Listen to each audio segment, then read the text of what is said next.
Daddy. Bienvenue sur l'émission Dis-tout à Daddy et bienvenue à Pascal Chemin. Bonjour. Bonjour à toi, merci pour d'être venu jusqu'à nous, ça fait loin de chez toi je pense. Bon, non, ça va. Non, on est bien ici, hein.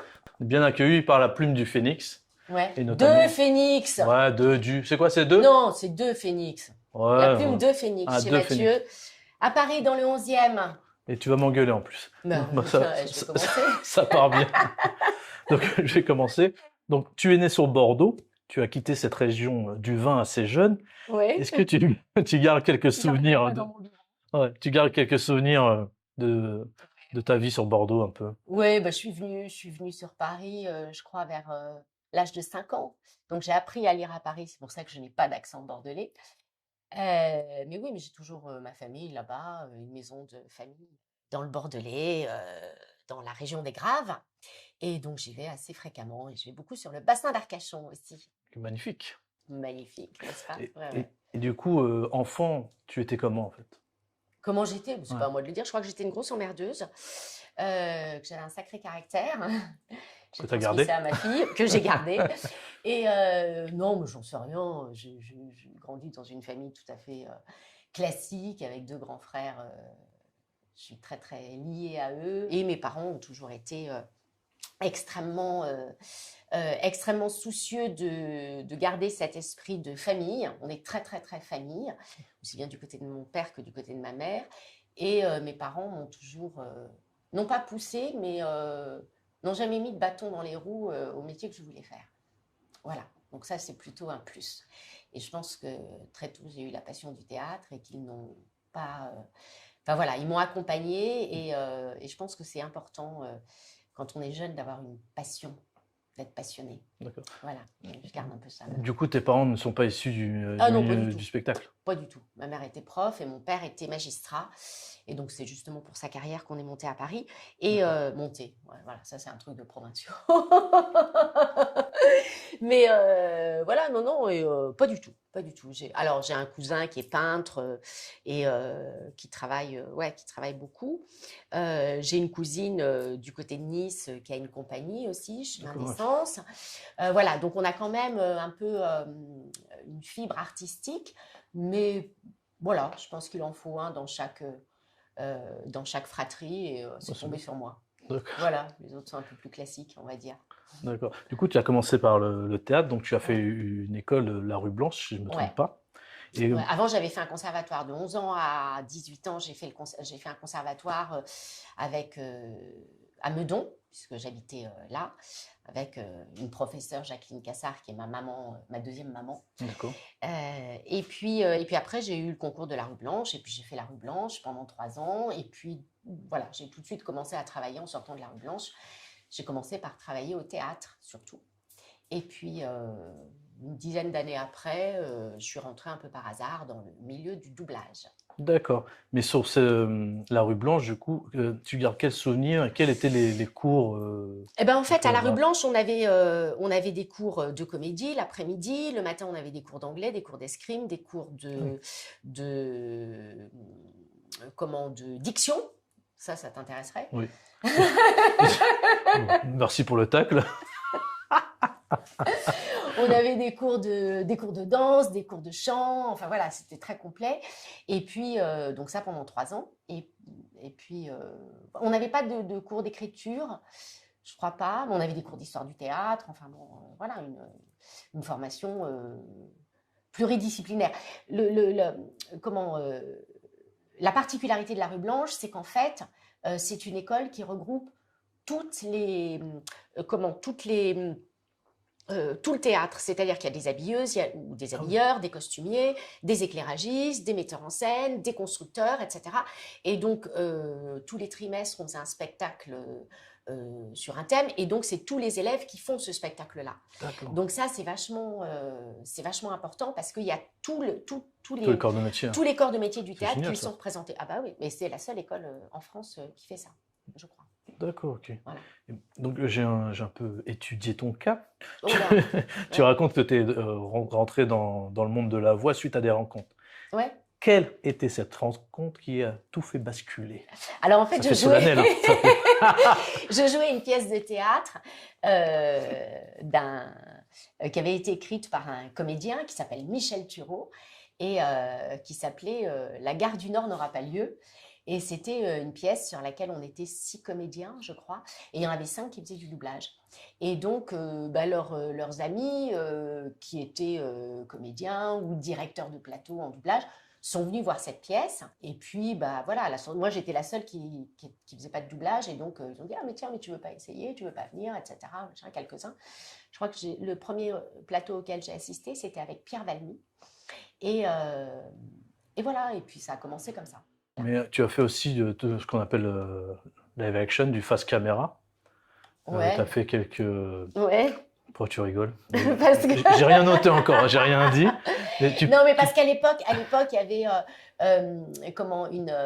il y avait des espèces de 26 minutes, génériques compris, qui étaient tournés sur TF1. sur TF1, qui s'appelait Intrigue, Mes aventures, etc. Et j'en ai fait quelques-uns, oui, j'en ai fait quelques-uns. Et justement, j'ai rien trouvé. Ah oui, heureusement, heureusement. J'ai rien trouvé. Non, mais c'était très bien, c'est très formateur parce qu'en fait, il y avait une journée de répétition et après une journée de tournage. Donc voilà, il y avait un montage en semi-direct, etc. Et j'ai travaillé avec des réalisateurs assez sympas comme Céline Misker, Éric Lehong, bon, et quelques-uns. J'en faisais à peu près un par mois, à peu près, ouais, à l'époque. Donc voilà, donc c'était très formateur. Mais bon, moi j'ai toujours beaucoup de mal à me regarder. Ouais, une fois que je vois les trucs et enfin voilà, quand ça passe. Mais par contre, ça passait très souvent. Ça passait la nuit et ça passait après en rediffusion. Donc voilà, un épisode pouvait passer 8 fois, 10 fois. Enfin, c'était assez étonnant, quoi. D'accord. Du coup, Voilà. tu as commencé le doublage avec les pellicules. Maintenant, Non. Si, ah si, peut-être. Oh, je sais pas. Mais en fait, ne me mens pas. ça va, j'ai été bien maquillée, merci. Donc ça ne se voit pas. Non, mais oui, il y avait des. Oui, c'était avec Ouais, des du coup. pellicules. Et du coup que ça a évolué, Ouais. tu penses tu ressens une différence d'approche sur les techniques ou les Ah bah, choses demandées? oui, la technique a changé et puis surtout, c'est un gain de temps. C'est un gain de temps, donc ça va plus vite. Donc il faut aller aussi plus vite. Donc le temps c'est un petit peu raccourci pour le même type de produit. Voilà, D'accord, produit, ok. ça n'a rien de péjoratif, hein, je le dis tout de suite. Mais donc voilà, donc effectivement, on peut remonter, on peut aller d'une scène à l'autre, etc. Enfin, on peut faire un saut dans le temps, dans le film, et ça prend beaucoup moins de temps, donc c'est plus rapide, ouais. Ouais, c'est D'accord, plus ok. rapide. Ok. Ça, c'est ce qui est pour la technique. Après, pour le son aussi, il y a plein de choses. De toute façon, c'est en perpétuelle évolution. Donc, oui, en 20 ans, en 25 ans, il y a eu gros changements. Et même Ouais. sur la technique de la voix, pas tant que ça. Ah bah non, jusqu'à présent, on est toujours des humains. C'est toujours avec nos cordes vocales qu'on parle. Donc, Mais bientôt, il y aura des IA, non? ouais. On va en parler. Tu as envie de me mettre en colère. Là, Non, mais il a envie que ça dégénère. Voilà, je Il voulais a que envie ça que ça monte. dégénère. Non, ouais. Bientôt, il y aura ça. Et ouais, c'est notre chant du cygne, là. C'est ça, ouais. Vous avez Mais on quand va même... peut-être faire comme le phénix, on va renaître de Ouais. nos Du cendres. coup, les Mais- comédiens se sont mobilisés, de ce que j'ai vu, pour Ouais, il y a essayer une pétition. d'interdire... Non, c'est pas une question d'interdire. On peut pas interdire quelque chose. C'est le fait que le public soit au courant et que le public sache comment est-ce qu'ils ont affaire à une voix qui est issue d'une IA, donc c'est-à-dire une voix synthétique, ou est-ce que c'est une voix, voilà, de chair et d'os, et non pas de chair et d'os qui après est transformée. Voilà, alors ça pose des questions juridiques, mais au-delà de ça, je trouve que ça pose des questions, pour ma part, éthiques, c'est-à-dire qu'à partir du moment où on a une banque de données et qu'avec ces mots-là, on fait quelque chose qui est sorti du contexte, du contexte où ces mots ont été piochés, quelle est la valeur artistique de ça? Je ne crois pas qu'on puisse, je crois pas que la technique puisse prendre de plus en plus de place au détriment de l'humain pour faire quelque chose d'artistique. Voilà, c'est mon point de vue. Peut-être que c'est très simpliste, mais voilà, je vois pas tellement l'intérêt. Donc autant que le public soit au courant. C'est ça. C'est que pour l'instant, il y a, mais je parle pour les comédiens, mais aussi pour l'image, pour le dessin animé, ça, il faut que le public le sache. Ouais, toutes ces personnes qui Parce que utilisent Midjourney, des choses comme ça. Oui, parce que ce qui est très paradoxal, c'est que on tend de plus en plus vers ça. Ouais, c'est français, ouais, on tend de plus en plus vers ça. Mais en même temps, quand on fait des conventions, les gens sont vachement contents de voir les comédiens. Je parle au niveau de la voix. Donc, c'est qu'il y a un rapport avec l'humain qui est important. Donc, il est de plus en plus important sur les conventions et en même temps, dans la réalisation, on va s'en éloigner. Donc, on devient complètement fou, on marche sur la tête. Donc, là-dessus, moi, je suis plutôt assez vigilante. D'accord. Voilà. Mais on ne pourra pas l'interdire. Ce n'est pas une question d'interdire, c'est une question de le faire en bonne intelligence pour que ça ne flingue pas le métier. Parce qu'il y a les comédiens, mais il y a aussi les techniciens. Là, on est entouré, je veux dire, s'il n'y a pas la technique, là, ça ne marche pas. Vous n'avez aucune image, vous n'avez aucun son, hein, les cocos. Donc, vous pouvez. Donc, c'est hyper important. Donc, tout d'un coup, ces gens-là Enfin, c'est un travail d'équipe. Donc, en premier lieu, ce qu'on entend, c'est la voix. Mais s'il n'y a pas. Tout le monde est logé à la même enseigne. Et tout le monde a la même part là-dedans. Voilà, est aussi important pour que la chaîne se fasse. Ça marche. Je te propose qu'on passe aux questions des internautes. Logiquement, mon fameux assistant Siglumorph m'a envoyé un petit message pour gérer les questions internautes. Oh, il n'y en a pas. Déjà, il ne m'a pas envoyé de message, donc j'ai une connexion un peu merdique. Écoutez, nous allons voir ça. On patiente, c'est le live. Hein, c'est le live. Je ne sais pas. Est-ce qu'on va boire un coup en attendant que ça se connecte? Parce que j'ai une connexion pas fifou. Comment ça se fait? Ah, plus d'argent, ça m'a coûté tellement cher. Là. Cette production. Tu m'étonnes. Donc, bien voilà. sûr. Tac. Donc Siglu, tu me dis si tu as des questions. Donc pour le moment, les gens sont assez timides. Oui, mais c'est normal. Oui, puis il est tôt, hein. Puis impressionne. Donc on va passer un peu à la suite. Du coup, tu te sens plus à l'aise sur pour doubler du live action, de l'animé ou du jeu vidéo? Question bateau. Non, mais ce sont des techniques différentes. C'est-à-dire que le jeu vidéo, on n'a pas de bande rythmo, on le fait à l'oreille parce qu'on a les fichiers son de la voix originale et puis on a la forme d'onde et on doit rentrer là-dedans. Je schématise. Hein. Ouais. Après, le dessin animé, là, on a une bande rythmo, mais en même temps, on est... il faut que ce soit un tout petit peu plus, parce que l'image, en fait, il faut qu'on rentre dans l'image, que ce soit pas au-dessus, mais pas en dessous. Le manga demande énormément de force et énormément d'énergie, par exemple.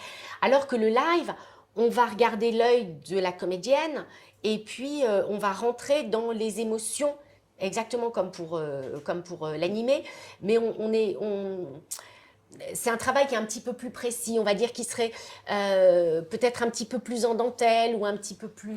Comme pour un peu sur Dead to Me, où tu joues une personne qui est atteinte d'une maladie sans spoil. Cette magnifique série. Si, ça y est, t'as spoilé.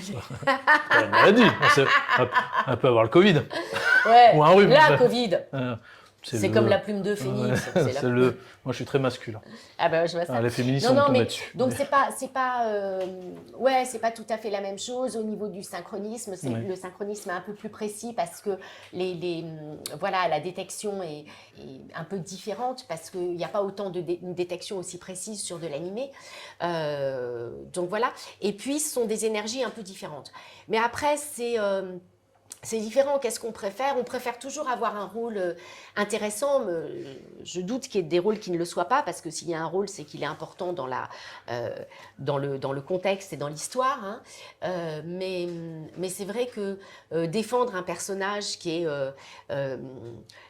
assez riche, c'est toujours un plaisir, quel que soit le personnage. Non, mais quel que soit le support, en fait. Quel que soit le support, je pense. Donc, j'ai pris autant de plaisir à prêter ma voix à Shepard qu'à Excel Saga ou à Kiroa pour parler d'animé, que justement à Linda Cardellini pour Dead to Me ou à Catherine Waterston pour Les Animaux Fantastiques. D'accord, ok. C'est vraiment... Ça fait appel à d'autres choses. Enfin, pour moi, ça fait appel à d'autres choses. Alors, chaque personnage est complètement différent, donc ça te fait appel Bien à, sûr. Oui, plusieurs émotions. Mais ce qui est intéressant, justement, c'est que chaque fois, on ne nous appelle pas tout le temps pour le même type de rôle. Oui, voilà. Ce qui est intéressant, c'est de varier les plaisirs, quand même. Non, dans la vie, il faut varier les plaisirs. Toi qui as fait pas mal d'animés, est-ce que, étant jeune, tu étais friand de ce format-là, de Pas tellement, je crois que je Albator, regardais... les choses comme ça, quoi. Candy, c'est ça? Ah ouais. Je regardais, Oui, c'était très vieux, ça. Ouais, bah bien sûr. Merci Non, mais Samuel.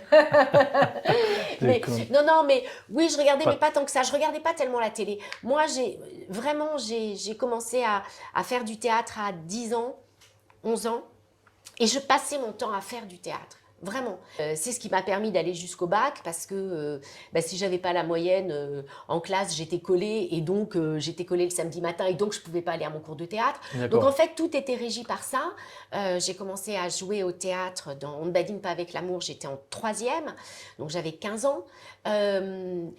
Et voilà, j'ai été pris sous la coupe de cette femme, Jacqueline Cassard, et donc je passais tout mon temps à apprendre des scènes, à donner la réplique à mes partenaires, etc.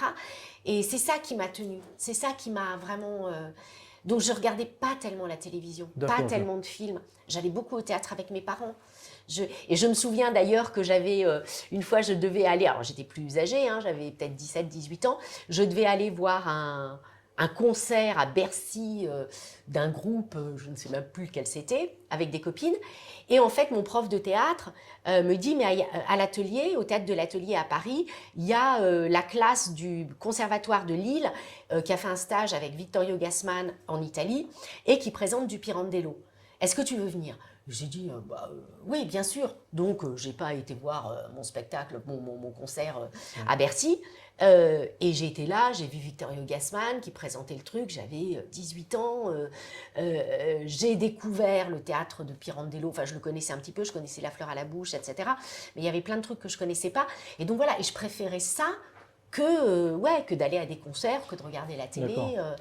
Oui, donc, tes parents, ils t'ont un peu inculqué une éducation un peu théâtrale. J'ai vu Delphine Seyrig, j'ai vu Suzanne Flon, j'ai vu Jacques Dufilot sur scène. Voilà, c'était finalement, ils t'ont poussé à... Non, ils m'ont pas poussé parce qu'ils adoraient ça. Oui, voilà, c'était fait naturellement. Oui, voilà. Mais voilà, j'allais tout le temps au théâtre de la ville, donc théâtre subventionné, théâtre privé. Vraiment, j'ai vu... Alors, moins sur le café-théâtre, que j'ai beaucoup fait après, puisque j'ai travaillé quelque temps au Café de la Gare. Donc ça, c'était un type de théâtre qu'on faisait moins. Alors si, à la télévision, je regardais évidemment au Théâtre ce soir, etc. J'adorais ça. Ouais. Jacqueline Maillan, tout ça, les grands... Enfin, c'est incroyable. Donc j'étais plutôt là-dedans effectivement, que dans les animés ou que dans les séries.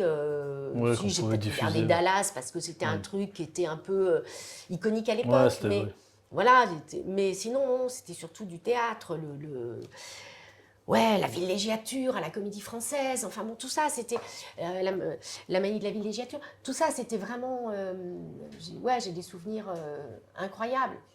Et j'ai beaucoup aussi été à la Comédie Française parce que il se trouve que quand j'étais en 6e, j'étais dans la classe du fils de Christine Fersen, qui était sociétaire à la Comédie Française, la reine Christine, et il a dit à sa mère que dans sa classe, il y avait une petite qui adorait le théâtre. Et il me dit, moi, ma mère, elle était à la Comédie Française. Je lui dis, écoute, s'il y a un rôle pour les enfants, qu'il fasse appel à moi. Mais enfin, je veux d'abord lire la pièce avant pour savoir si... c'est pour moi, mais je veux quand même lire la pièce. Il dit ça à sa mère, il dit, mais c'est qui cette petite Amène-la moi. Il m'a dit, ok, tu veux faire du théâtre tu vas commencer par regarder. Et donc, pendant 1 an, tous les week-ends, je l'accompagnais à la Comédie Française et je regardais... Alors, c'était un roulement, elle jouait 3-4 pièces, et je regardais ces pièces, soit de la coulisse, soit j'avais le retour et je restais dans sa loge, soit j'étais au balcon, soit j'étais à l'orchestre, etc. Et donc, j'ai regardé, j'ai écouté et j'ai vu les plus grands comédiens jouer. Les plus grands comédiens du français jouaient voilà, il y avait elle a joué Marie Tudor, Marie Stuart, et puis une troisième dont... c'est là où j'ai découvert les auteurs russes. D'accord, oui. Voilà, Gorky, Gogol, enfin bon. Donc c'était un truc, et je ne me rendais pas compte de ça. Pour moi, c'était normal. Ouais, Et ça oui, l'était oui, pas, ça l'était pas. C'était une chance incroyable. oui, oui, parce que c'est une Donc, chance ah ben oui, phénoménale, parce ouais, que non, non, c'est une tout- femme. Ouais, c'était une rencontre. Voilà, le métier, il est fait de rencontres. Il est fait soit d'accidents, soit de rencontres, mais il y a toujours quelque chose qui fait que, hop, le tout, c'est d'arriver à saisir les opportunités. c'est ça. Opportunité, c'est pas dans le sens je suis opportuniste, Oui, non. mais c'est de tendre le truc, la main qu'on vous tend, hop, c'est de la saisir, et puis et voilà, et ça amène. Oui, de faire des choses, Ouais, ouais, ouais. Ah, Et le tout, c'est voilà, c'est d'avoir son éventail un peu ouvert et d'être. Et c'est ça qui est intéressant, c'est ça qui est enrichissant. ça marche. Voilà. Bon, on va essayer de passer aux questions des internautes. Non, mais il n'y en a pas j'espère. parce que je les fais chier, ils en ont rien à foutre. Non, mais c'est Voilà, vrai, faut le dire. Hein. Et alors, Ah, il y en a une, oh là. Alors, pardon si je prononce mal, hein, c'est Arven Bros. Bonjour. Pour des jeunes passionnés n'ayant pas les moyens de prendre des cours de théâtre, Ah. que leur recommanderez-vous de faire pour s'améliorer et tenter de mettre un pied dans le milieu? Alors, de toute façon, c'est un faux débat parce que des cours de théâtre, il y en a beaucoup dans les conservatoires. Les conservatoires sont soit gratuits, soit c'est en fonction de l'imposition, etc. Donc, Oui, c'est du quotient du familial. quotient, voilà. Donc, il y a toujours le moyen de prendre des cours de théâtre. C'est important pour la diction, c'est important pour le souffle, c'est important pour placer sa voix. Il faut apprendre à maîtriser voilà, notre corps, notre voix, c'est notre outil de travail. Donc, ça se bichonne, ça s'entretient, on apprend à s'en servir. Et mieux on apprend à s'en servir, plus on va plus on va avoir pas de facilité, mais ce sera moins compliqué. Parce que interpréter... en fait, le comédien, il est là pour faire, que ce soit uniquement par la voix ou corporellement, il fait passer des émotions aux gens. Donc, comment faire passer ces émotions-là? On en a tous, on vit tous des émotions dans la vie, voilà, c'est comme ça, mais simplement, on n'en a pas forcément conscience. Et là, c'est d'arriver, dans un premier temps, à en avoir conscience, puis après que ce soit suffisamment ancré en nous, que ce soit suffisamment digéré, ingurgité, pour qu'après, on n'ait pas à réfléchir et que ça ne passe pas uniquement par le cerveau. Donc, et que ça ait une chair et que ça ait une patte et que voilà. Donc c'est ça qui est important. Et ça se travaille. Un comédien, il va faire ses gammes. Au début, il va consciencieusement faire ses trucs, etc. Et puis petit à petit, il ne va plus y penser. Une danseuse, c'est pareil. Elle va faire tous les jours de la barre.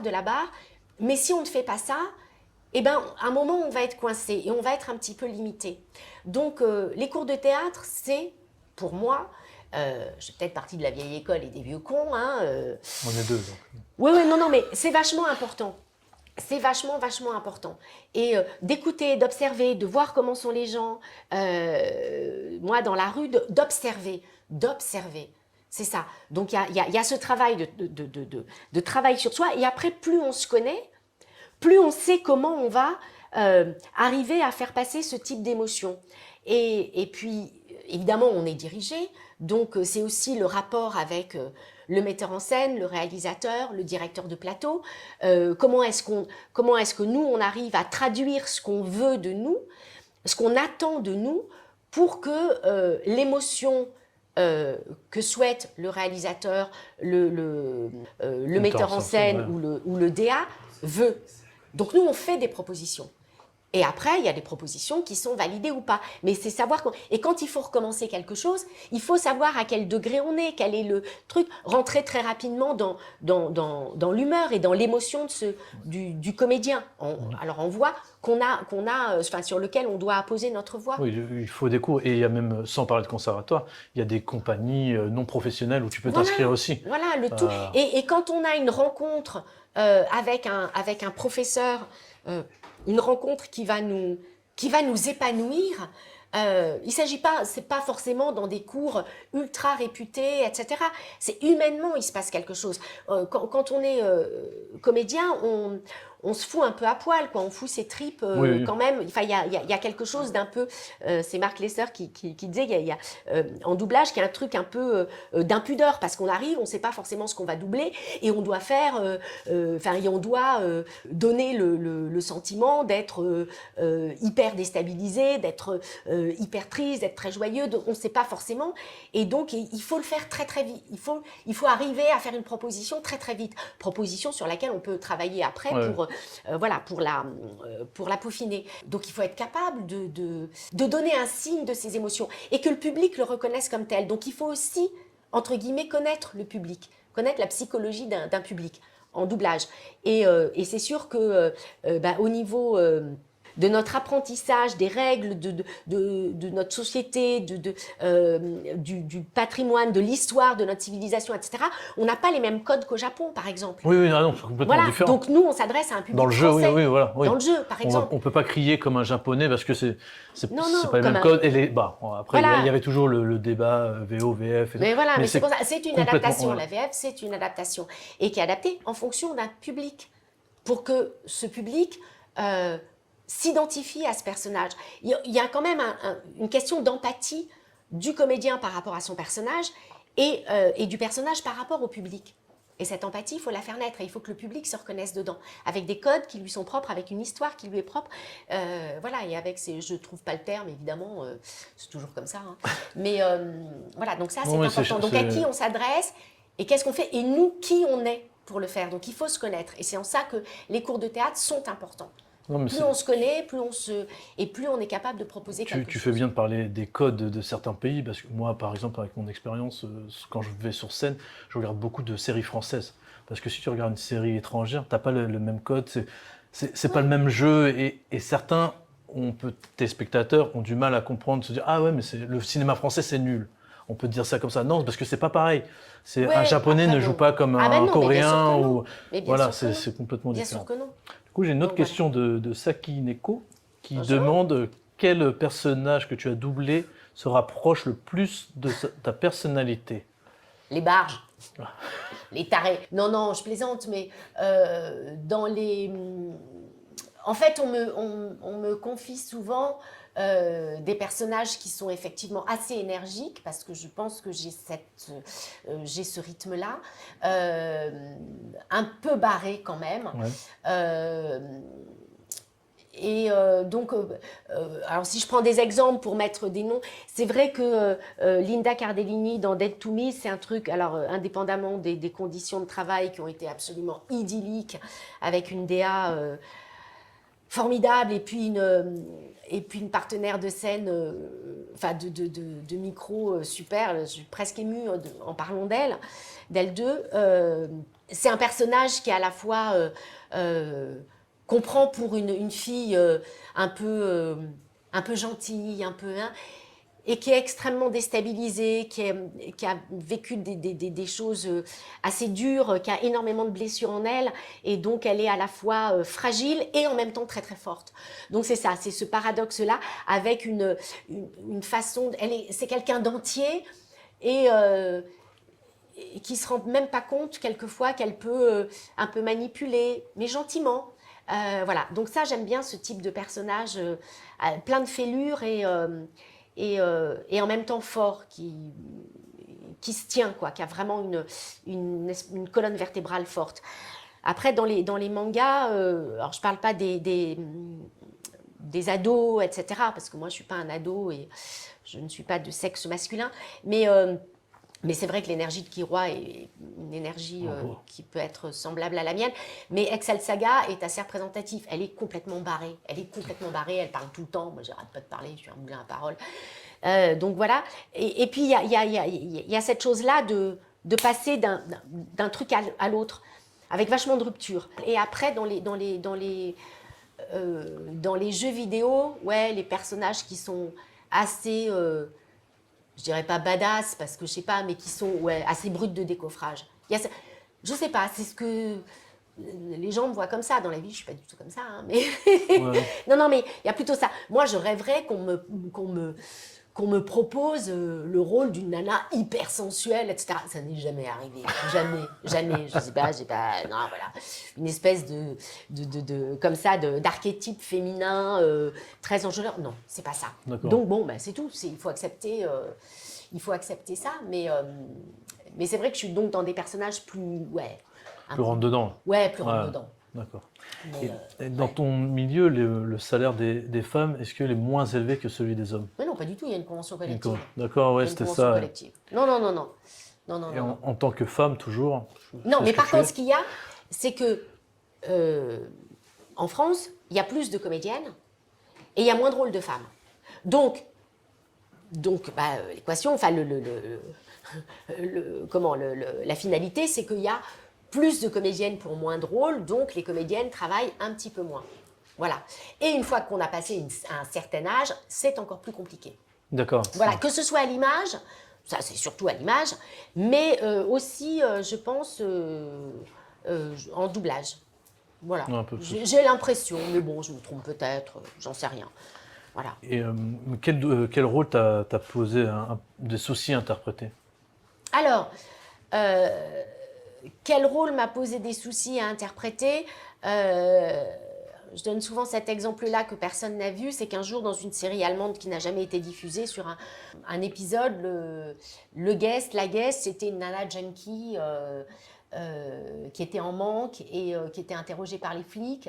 Et donc, au niveau de la respiration, des trucs et des machins, des tremblements, c'était un peu compliqué. La respiration, en fait, c'est la respiration des personnages qui est importante. C'est pas forcément la voix, c'est rentrer dans le rythme et dans l'œil du personnage. Et moi, j'avoue que là, c'était un petit peu compliqué. Sur Dead to Me, j'ai eu énormément de mal sur la deuxième saison avec les scènes où elle est bourrée. Et pourtant, je me bourre la gueule régulièrement. Non, je déconne. Mais c'était très, très compliqué pour moi. J'avais l'impression soit que j'en faisais trop, soit que j'en faisais pas assez. Je n'arrivais pas à trouver sa respiration et son truc. Pour moi, c'est des choses... Alors, on travaille vite quand c'est sur des séries. Je pense que ça aurait nécessité un peu plus de travail et là-dessus, Virginie Ledieu a été adorable parce qu'elle a quand même pris le temps, elle a bien vu. Et là, je trouve que j'étais un peu en échec. Donc, ce ne sont pas pour moi les scènes les plus faciles. Après, sur un autre long métrage, j'ai eu beaucoup de difficultés sur le long métrage en général. Ça a été douloureux. Le résultat est plutôt pas mauvais parce que je l'ai revu récemment à la télévision. J'ai eu beaucoup de mal. J'en ai rediscuté récemment avec la directrice artistique qui m'a dit « Ouais, t'as eu du mal, mais le résultat est là. » Mais j'en ai chié. Ouais, j'en ai chié. J'étais vraiment... ça a été très, très dur. J'ai failli abandonner, etc. Je regrette pas, mais ça a été dur. Elle m'a portée, quelquefois, sans prendre beaucoup de gants. C'était peut-être le moyen qu'il fallait pour que je sorte quelque chose. Mais ça a été dur. C'est un moment où j'étais bloquée. Voilà. Et ouais, ça a été presque douloureux. Ça veut dire, on vit pas, on n'est pas notre métier, c'est surtout pas les conventions, c'est surtout pas les interviews, et c'est pas tout est facile. Non, on en chie. Enfin, il y a des moments où on en chie, ouais. C'est dur et c'est frustrant. Et c'est frustrant. En fait, c'est frustrant de passer à côté d'un truc. Là, je sais pas si je suis passée à côté ou pas, mais en tout cas, c'était dur. Et vraiment, il y avait 6 jours d'enregistrement parce que c'était très, très bavard. Il y a des moments où j'étais en boucle, c'est-à-dire qu'elle me demandait un truc, je refaisais la même chose 30 fois d'affilée. Elle me dit mais non, j'étais bloquée sur un truc, sur une note, je n'y arrivais pas, j'avais l'impression d'être un lapin dans les phares d'une bagnole et d'être comme ça. Donc ça marchait pas.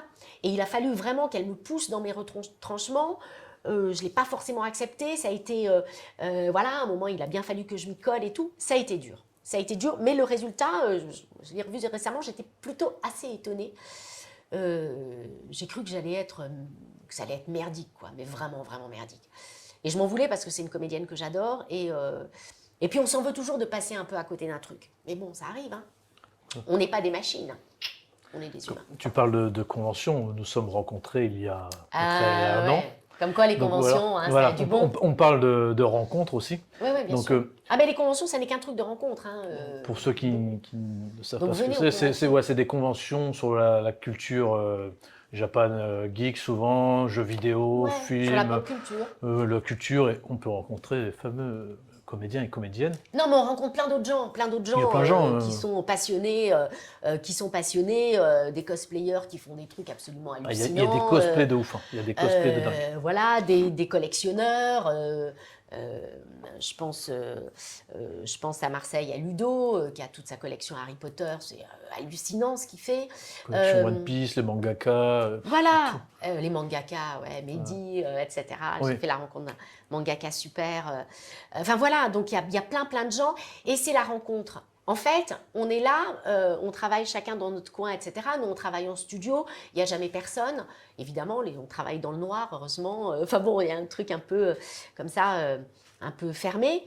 Et là, c'est l'occasion d'échanger sur des choses qu'on a aimé faire, que des gens ont aimé recevoir.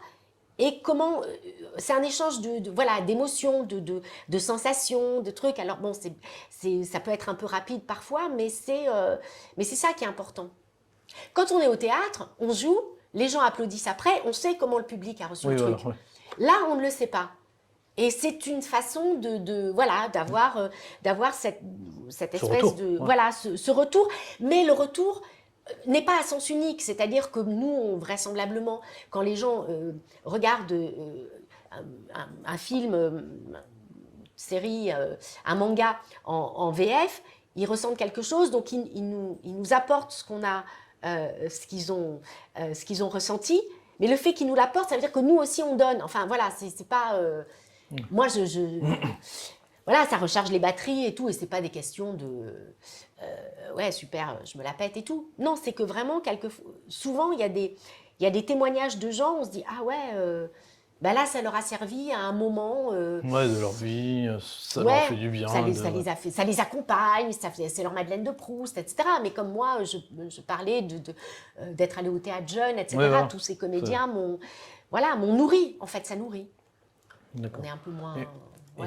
suite à cette convention, notre rencontre, Hum. tu es devenu membre d'honneur de Micro D'horreur. Ouais, d'horreur pour toi. Vous n'avez pas honte? Micro Oui, sur la non, mais moustache. on a fait un truc incroyable ensemble quand même, il faut le souligner. C'est qu'on est allé dans un collège. Oui, ça Euh, c'était on au est mois allé d'avril. dans un Au collège mois au d'avril, mois au collège d'avril de pour Cherbourg. faire découvrir le doublage à des élèves de 5e. Je pense que humainement, c'était pour moi cette année l'une des expériences la plus enrichissantes. C'était absolument incroyable. dingue. Non, mais c'était incroyable. Ouais. C'était incroyable. On peut remercier Céline, Oui, la prof Céline de Prévost. musique que j'avais rencontrée il y a 4 ans à une convention. Ouais, c'est ce que je dis. On avait échangé nos numéros de téléphone, il y a eu la Covid entre-temps. Elle m'avait dit, est-ce que vous pourriez intervenir, etc. Je dis, bon, pourquoi pas et tout. Et 4 ans après, elle me rappelle, je me souvenais parfaitement de cette femme, et on a dit, bah ouais, on y va, on le fait. Et franchement, on a eu raison de le faire. Ça vous a demandé du boulot, ouais. ça nous a, Oui, c'est pas c'est sûr. simple de gérer 25 enfants sur 3 heures. Donc, il y en avait une centaine sur les 2 jours. Sur les 2 jours. Mais il y a eu des retours hallucinants. Hallucinant. Et des gamins Et tout timides surtout. Oui, non, mais c'est le Qui fait de bougeaient dire, essayez, vous n'avez pas à être... On ne se juge pas, on essaye de faire quelque chose et on essaye d'avoir confiance en soi. C'est très dur. Là, moi, je suis morte de trouille, hein, par exemple. C'est un truc que je supporte pas, d'être comme ça. Ouais, je suis impressionnant, je sais. Non, mais c'est le trac. Comment est-ce qu'on le surmonte et comment on essaye de faire passer une petite chose de nous. C'est rien du tout, mais c'est simplement ça. Et donc, les élèves qui arrivent à faire ça, il n'y a surtout pas à les juger, il y a à accepter le fait qu'ils s'ouvrent, qu'ils essayent d'être peut-être un tout petit peu plus, un tout petit peu plus ouvert et peut-être un petit peu plus en déséquilibre, mais c'est ça qui va leur apporter, au final, beaucoup disaient après on avait la trouille et finalement on ne regrette pas. C'est le fait pas de se challenger soi-même, mais d'avancer un petit peu et de se faire confiance. Il n'y a qu'un élève qui ne l'a pas fait et qui a dit à sa prof, je regrette. Ouais, je regrette. Je me souviens de cet élève-là, ouais. Et à la fin, il a vu tous ses potes s'amuser. Ouais, voilà. C'est un jeu d'amusement, il faut faire les choses avec passion. Et on a tous la trouille. Moi, je suis pétée de trouille quand je vais à la barre, quand je vais en convention, là. Mais c'est le fait de passer ça parce que Après, on sait que ce sera bon. Donc, il ne s'agit pas d'être maso. Mais non, mais on sait que c'est un... Voilà, enfin, moi, je fonctionne comme ça. Et c'était vraiment une expérience hyper enrichissante. Et ça s'est fait grâce aux conventions. Voilà. Ouais. Et les relations, moi, j'ai des relations avec quelques personnes que j'ai rencontrées en convention, peu, mais qui perdurent au fil des années. C'est grâce aux conventions. D'accord. Voilà. C'est grâce à la rencontre. Il n'y a rien de mieux que le réel. Ouais, c'est ça. Bah, c'est vachement Et c'est pour important. ça que tu as accepté d'être membre d'honneur de Ouais, notre bien sûr. fabuleuse association. Bien sûr. Non, mais c'est bien parce que vous faites aussi découvrir le doublage aux gens. Alors, Ouais, le but de notre association, c'est on est une association audiovisuelle axée sur le doublage. ouais, mais Et vous faites aussi des oui, courts-métrages, des machins, on fait des etc. courts-métrages, on fait de Donc, l'initiation doublage sur les conventions et maintenant dans des collèges grâce ouais. à Pascal et prochainement peut-être dans une autre contrée de France, en Auvergne, donc, Ouais. plein de choses comme ça. Et c'est vrai que franchement, Cherbourg, Christophe peut en témoigner sur le live, Ah c'était un ouais. truc de ouf. Et Non, je mais lui c'est dis, un truc limite, j'ai envie de faire ça mon métier. Ouais. Après, on s'est dit, mais c'est vrai que ça nous sort de notre taf et tout. Mais Ouais, c'était non, mais c'était exceptionnel vraiment, et on te vraiment remercie d'ailleurs. Non, mais parce que le truc, C'était c'est une que expérience enrichissante. moi, voilà, ce que je disais tout à l'heure quand j'étais jeune, j'ai reçu beaucoup voilà, mes parents qui m'ont ouvert des trucs, ou de mes profs de théâtre, ou encore de Christine Fersen et tout. Donc, je trouve que c'est normal. Après, peu importe peu importe ce que ça amène chez les jeunes, c'est simplement de prendre du temps avec eux. On est dans une ère où tout va très vite. On est dans une ère où il y a l'image qui compte sur les réseaux sociaux, sur le machin, etc. Mais qu'est-ce qu'on a là, quoi? Qu'est-ce qu'on a là? Qu'est-ce qu'on essaye de... l'intérieur et puis... J'ai un peu de gras. Mais Ouais, moi aussi. Voilà, non, mais ça, c'est ce qui cache l'intérieur. C'est une question de pudeur. Mais c'est ça, c'est les ça qui est burgers dans les important. conventions. Non, mais c'est ça qui est important, je trouve. On touche presque à la fin de notre interview. Et qu'est-ce qu'on peut souhaiter à la comédienne Pascal? C'est dur, hein? Oui, non, mais déjà que le boulot continue. Ouais. Mais ça, c'est valable pour tous les comédiens. Moi, c'est que je fasse des projets, d'être toujours animée par la même envie et la même passion. Que ça aille vers les collèges, que ça aille vers le doublage, que ça aille vers autre chose, les amis, je sais pas, mais que les choses soient faites avec passion. D'accord. Voilà. Et en sachant qu'on fait des trucs de divertissement, donc voilà, on va se calmer, c'est du divertissement, c'est notre métier, c'est notre passion, on se fait plaisir. On espère faire plaisir aux gens, qu'il y a un public, qu'il y a un retour, qu'il y ait une communication entre ça. Bon, si un jour ça s'arrête, ça s'arrêtera. Mais que ce soit le plus tard possible, quoi. D'accord. Voilà. Et à la femme, qu'est-ce qu'on peut souhaiter à la femme? Beaucoup d'apéros. Non, beaucoup d'apéros. Non, d'avoir un maquilleur toujours avec moi. Pour cacher les misères. Je sais pas, la femme, j'en sais rien. Je sais pas, j'en sais rien. La santé déjà. Oui, la santé, d'être toujours aussi bien entourée par mon chéri et ma fille. Et voilà, non, je sais pas. Ouais. Bon, en tout cas, je te remercie. Ben, merci à vous. Ben, je dis Merci. vous parce qu'il y a plein de gens derrière. Est-ce qu'on dit tous les gens qu'il y a derrière quand même? On peut dire à une caméra Nitrosev alias Coco. Voilà. On a Juliette alias Fenra de Micro sur la moustache. Ah, heureusement qu'il y a des microteuses, hein, ou des Ouais. moustacheuses. Il n'y a pas que des hommes chez Micro sur la moustache. Non. Nous avons François alias le photographe incroyable. Ouais. L'autre caméra Dylan, bien sûr. Ouais. À la réal, nous avons Christophe du Bureau des Songes qu'on remercie. Ouais, merci. le Et bureau nous des avons sons. Mathieu qui est dehors, qui Ouais. nous accueille dans ce lieu incroyable. Et puis Et nous avons Samuel au make-up. Et J'ai nous bien vu finissons Samuel, toujours chaque par fois. la meilleure. Vic, qui est tout ce qui est côté administratif, pour pas qu'elle nous embrouille, la Pascal. Oh bah non, mais certainement. Non, mais pour dire qu'il y a du monde. Il y a du monde Il autour. y a du monde. Et il y a quelqu'un derrière. Derrière. Mathieu est dehors. Non. Oui, oui, j'ai dit Vic. Oui, non, mais avec Mathieu. Ah, Mathieu, il arrive. Chut. Ah mince, pardon, j'ai Voilà, brûlé la mèche. c'est juste Adrien. C'est juste Adrien. C'est juste un petit jeune que. C'est juste un petit jeune qui donc débute. voilà. Donc, merci de nous avoir suivis. Vous pouvez nous retrouver sur YouTube. Il y aura une chaîne spéciale Ditou et Daddy. Je remercie le Bureau des Songes, la Ouais. plume de Phoenix. Deux phénix, ouais. T'es contente? Bah ouais, je suis Et on contente. dit pas le Covid, mais la Covid. Voilà. Exactement. Bah, en tout cas, bah, merci à toi. Ben, merci à vous tous. Et merci à vous. Ciao. Salut.